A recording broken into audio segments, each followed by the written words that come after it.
Dadmadığım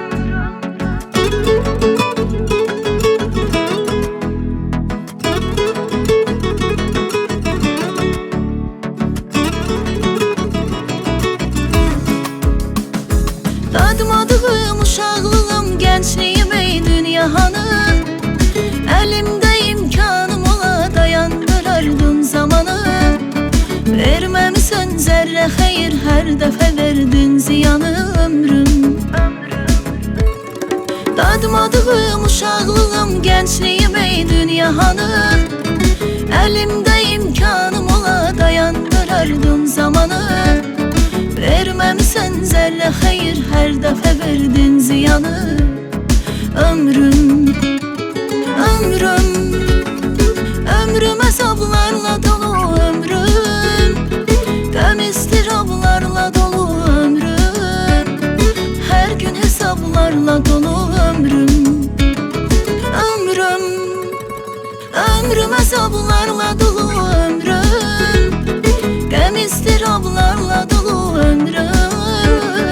Hər gün hesablarla dolu ömrüm.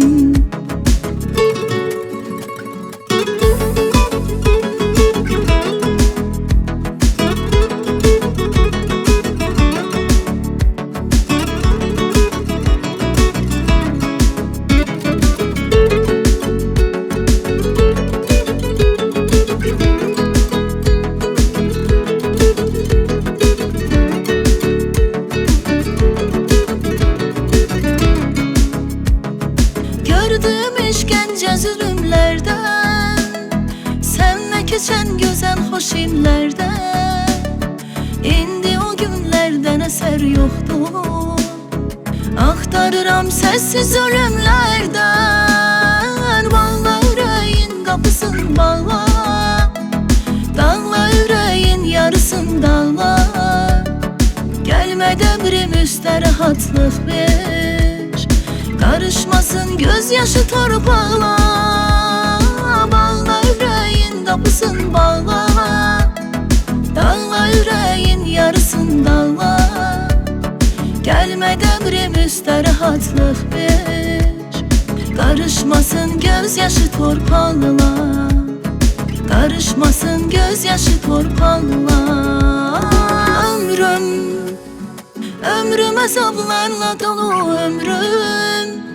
Qəm istirablarla dolu ömrüm. Hər gün hesablarla dolu ömrüm. Ömrüm, ömrüm əzablarla dolu ömrüm. Qəm istirablarla dolu ömrüm. Hər gün hesablarla dolu ömrüm.